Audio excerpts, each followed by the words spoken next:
Yeah, there are no Hogwarts jokes when Daniel Radcliffe's on screen. Eh. Let's start the bloody film here. Now You See Me 2, which is the sequel to Now You See Me, and the horsemen are back. Daniel Atlas, who's played by Jessie Eisenberg, Mira, who's played by Woody Harrelson, Jack Weiler, who's played by David Franco. Joining them this time around is Lizzie Caplan, who is replacing Isla Fisher, who left the project due to either her pregnancy or basically because she hated making the film the last time around. Who knows? Horsemen this time around, they're trying to discredit this one guy who has a data mining company, and after being exposed, they find themselves in my the guys of Walter, played by Daniel Radcliffe. He wants them to, he's the ex-business partner of the guy that they're trying to steal from, and he wants them to steal computer board circuit, which will allow them to have access to everyone's public information, depending on their view wants to look at or possibly steal it. Daddy is played by Morgan Freeman, is also back. Also back is Arthur Tesler, who is played by Michael Caine. Also back here is the Mark Ruffalo character, and he is trying to keep them all together, basically on the same page. To start off, what I think is really good about this film, first and foremost, it's in focus, it's in color. Lizzie Caplan has a nice presence to her. I'm not the biggest fan of Master of Sex, but I think she is a very energizing presence. She rounds out the cast very nicely, and the magic acts I really think are much more impressive this time around than the last time around, because I feel like they're I wouldn't say they're much more grounded, but I feel like I know where they're going with each of the acts compared to the last time around. It's always nice to see Daniel Radcliffe, because I feel like he also needs to get out there and do more stuff.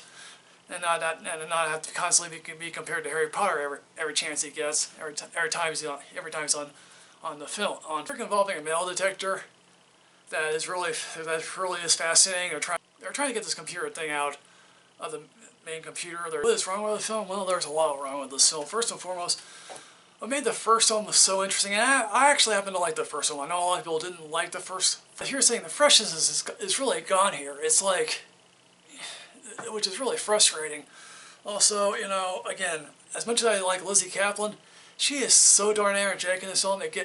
People really find that refreshing. But as the film wore on, it was like she really was annoying.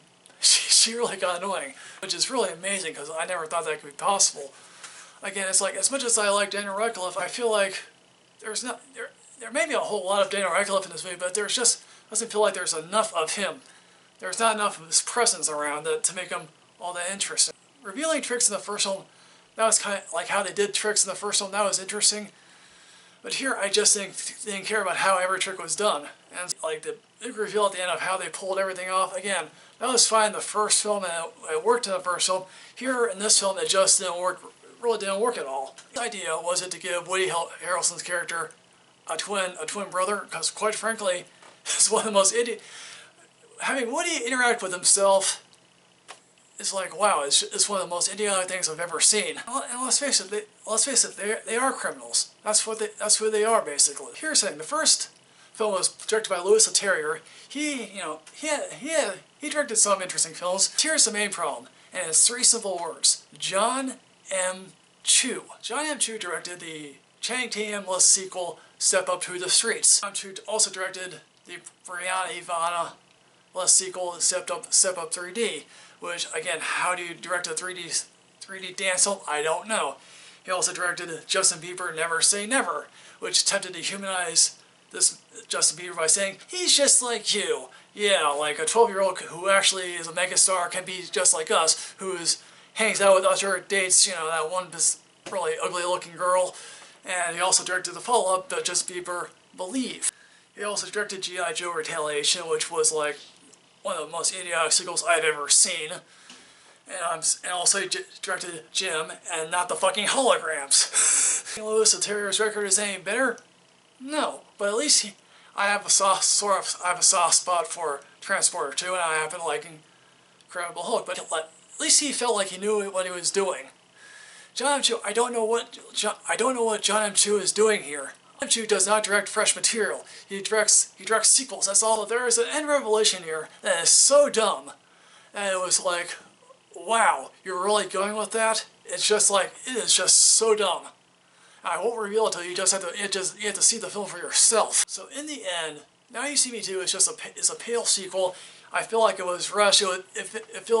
Also feels like a very rough draft of a much more interesting film. Apparently there is going to be a third film. I don't know if I want to see a third film.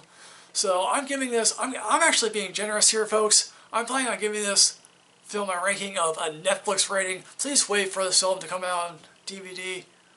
You know, hopefully, you know, I don't expect you to rush out in the theaters to see this film. You know, maybe you'll do a good first weekend. Who knows? So what do you think about Now You See Me Too? Do you like this film? Do you not agree with my criticisms? Or do you happen to agree with me that this film just doesn't go anywhere?